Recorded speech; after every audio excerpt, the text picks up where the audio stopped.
God is moving. He's in our midst.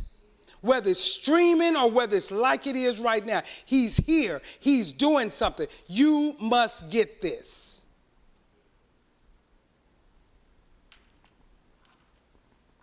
God said,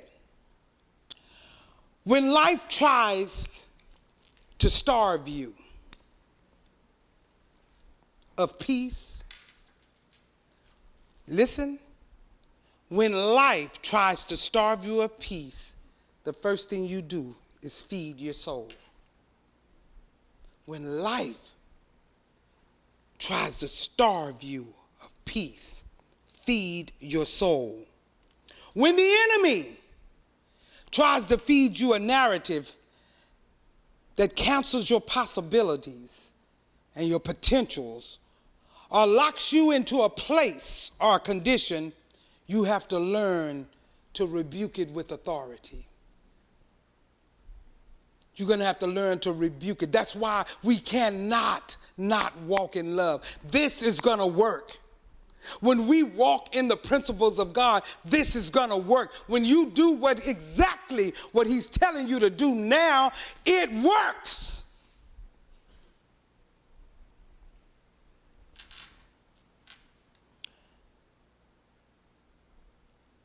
When you're tempted to call temporal things permanent, or see the future dimly, can't see it, he said, write the vision down and make it plain. Write it down and make it plain. There's times that the enemy will come and he'll make you think that this thing that's going on, this temporal thing, is permanent. And you don't really even see a future in it. He said, at that point, write the vision down and make it plain. When you pray for a result, you prayer warriors, you that know how to pray.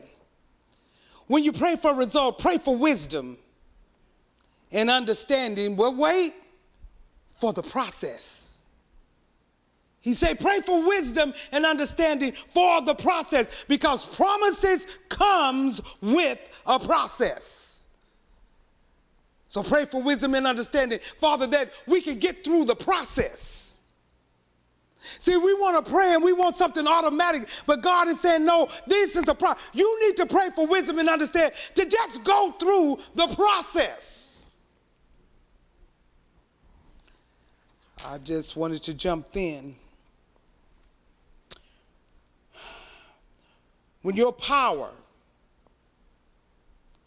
and Christ's esteem are threatened by people and opinions who don't pay your bills, who don't pray for you, don't contribute to your greatness, don't practice unhitching your emotions from non-factors.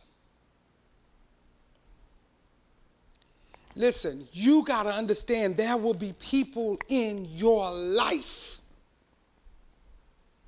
They don't pay your bills. Why do you let them make a difference? Why do you even consider it?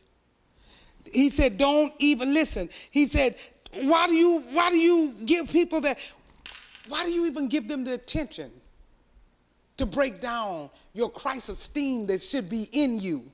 Why? They don't pay your bills. They don't even pray for you. They'll say it, but they don't. They don't contribute to your greatness that God has called you to be. But this is what you have to do in the midst of someone like that or someone's like that. He said, unhitch your emotions, because they are non-factor.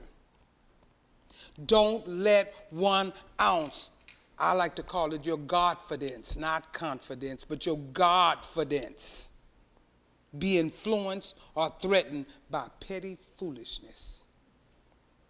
Don't let it be affected by petty foolishness, because that's what's going to be in your ear. Do not let not 1 ounce not an ounce of your Godfulness. That's your confidence, is your Godfulness. That's what's getting you through. Do not let it influence or threaten you, because it's petty foolishness. I don't care who it's coming from. And Twyla, this is for you. It's for every one of us, but I'm sending this especially out to you at this time. When you are persuaded by the enemy that God doesn't hear you, when you are persuaded by the enemy that your imperfect life is a sign of being abandoned by God, when the enemy tell you your victory should be easy, when the enemy tell you your wait should be shorter than what it is, when the enemy tell you your hope and the all of the Spirit should be free of charge,